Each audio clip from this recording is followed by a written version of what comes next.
Maintenant, on va regarder les quelques versets du Coran, soi-disant, qui ont été changés et déformés selon encore les textes des Bakri. Il y a effectivement, lorsque vous regardez dans le Qurtubi, qui est une tradition sunnite, il paraît qu'il est dit qu'il y a également d'autres versets, parce qu'il croit qu'il y a eu 40 différentes modifications dans le Coran, et 2 surahs, 2 chapitres complètement annulés, complètement qui n'existent plus. Alors moi je vous donne simplement quelques exemples, des petits exemples qui sont rien par rapport à la grandeur de ce qui manque. Alors il dit que par exemple au chapitre 66, au verset 4, il manque un mot dans le Coran, un mot dans ce verset. Alors il dit normalement c'est si vous vous tournez tous deux vers Allah, alors sans doute votre cœur est enclin à ceci. Et si vous vous appuyez mutuellement contre lui, alors sûrement Allah est son protecteur et Gabriel et les croyants vertueux. Et les anges ensuite sont les aides. Et il dit que normalement il devrait avoir le mot zarat. Zarat juste après faqat. Faqat zarat qulubukum ou qulubukuman. Ça c'est le mot qui a été normalement et qui devait être ajouté. Subhanallah, il y a encore tellement d'autres versets. Moi, si je devrais vous faire une émission sur la falsification sunnite, ce serait interminable. Parce que on perdrait, si vraiment la version de l'islam, selon Omar et Abou Bakr, c'est une version véridique, on perd complètement notre foi. On n'a plus de religion. Il n'existe plus rien. On n'a plus de religion, on n'a plus rien. Une religion qui soi-disant n'est pas capable, le Créateur n'est pas capable de protéger son livre sacré, qu'est-ce que ça veut dire? Qu'est-ce que c'est ça? Et lorsqu'on veut leur critiquer, ils utilisent la force, la violence. Et les coups bas. En faisant des menaces.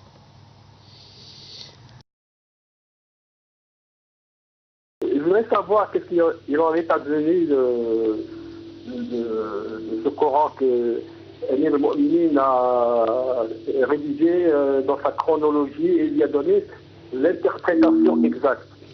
Est-ce qu'on a des traces de ce qu'il est devenu, le Coran que l'imam Hadith a rédigé, a compilé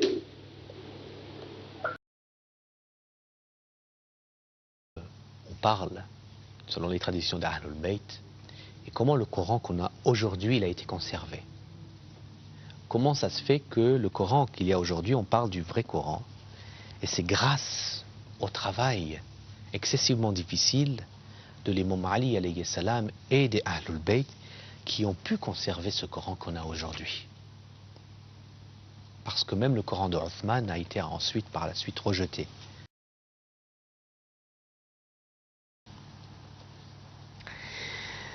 Les grands savants Bakri ne sont pas et ne pourront pas renier qu'ils croient à la falsification coranique. D'ailleurs, nous voyons dans le Kitab al-Manhaj al-Sunnah, à la page 1, au volume 1, page 25, il est dit que, comme les Juifs, nous croyons, qui croient que la Torah a été falsifiée, c'est ce qu'ils disent. Hein. Les chiites également ont un Coran falsifié. Donc ça c'est les Bakri qui croient comme ça. Alors c'est Cheikh Abdullah ibn al-Jibrail qui est une personnalité très importante d'Arabie Saoudite et qui est également une école extrémiste qui croit au takfir et donc tout le monde est mécréant s'ils ne suivent pas leur voie et qui est vraiment la base même du wahhabisme.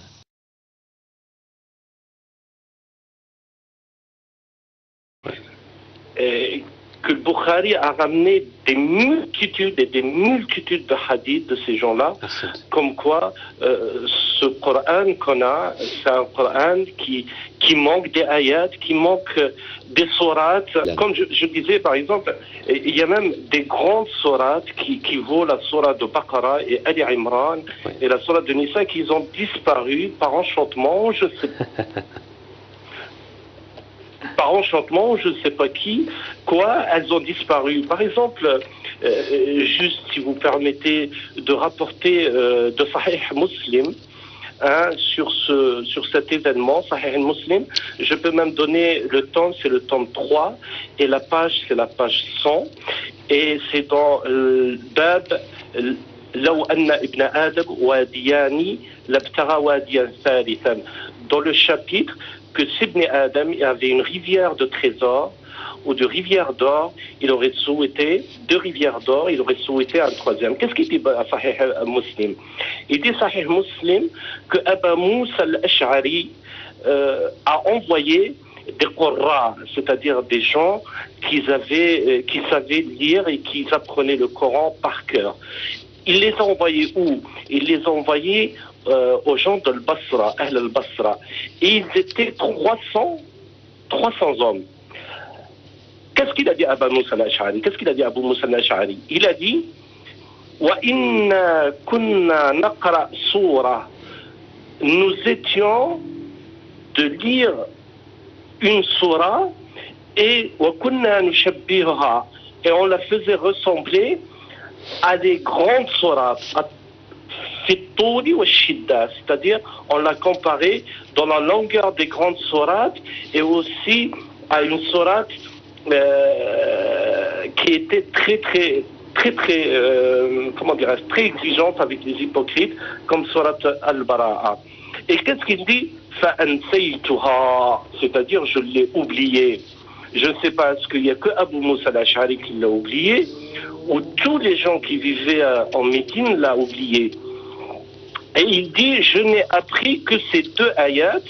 لو كان لابن آدم واديا من مال لابتغى واديا ثالثا ولا يملأ جوف ابن آدم إلى التراب. Ça veut dire, il a appris de ces deux grandes sourates que ce verset, si Ibn Adam possédait une rivière d'argent et de trésors, il aurait souhaité d'avoir une troisième rivière, mais لا يملأ ابن آدم لا يملأ جوف ابن آدم إلى التراب, c'est-à-dire le corps d'Ibn Adam ne s'en remplit que de la terre.